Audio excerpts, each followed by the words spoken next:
अंगनवा, नाचेला अंगनवा पूछे कहाँ तोर सजनवा, नाचेला अंगनवा पूछे कहाँ तोर सजनवा।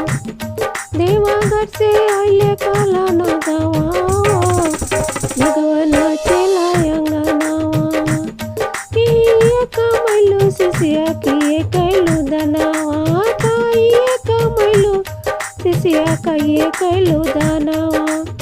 कैसन लिखलू सिसिया अपन करमवा, कहवा रमैलू तू मनवा। कैसन लिखलू सिसिया अपन करमवा, कहवा रमैलू अपन मनवा।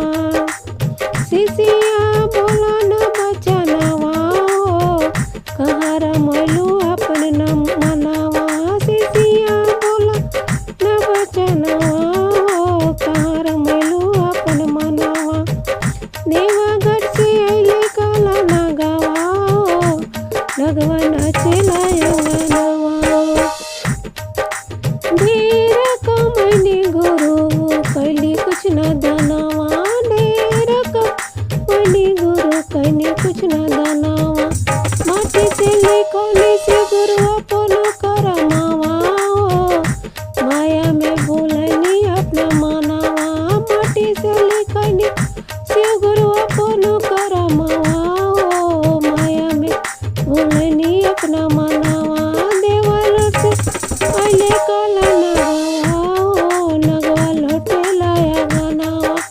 शिव गुरु पधइनी न धयनवा, नगवा लौटेला अंगनवा। नगवा कहेला तोहर स्वामी जी के हम डसबो, नगवा कहेला हम तोहर स्वामी जी के डसबो। तोहरे करमवा पे आज हम हंसबो, तोहरे करमवा पे आज हम हंसबो। लेबो स्वामी जी के तोहर जनवा, हो सिसिया टूटी तोर गुमनवा।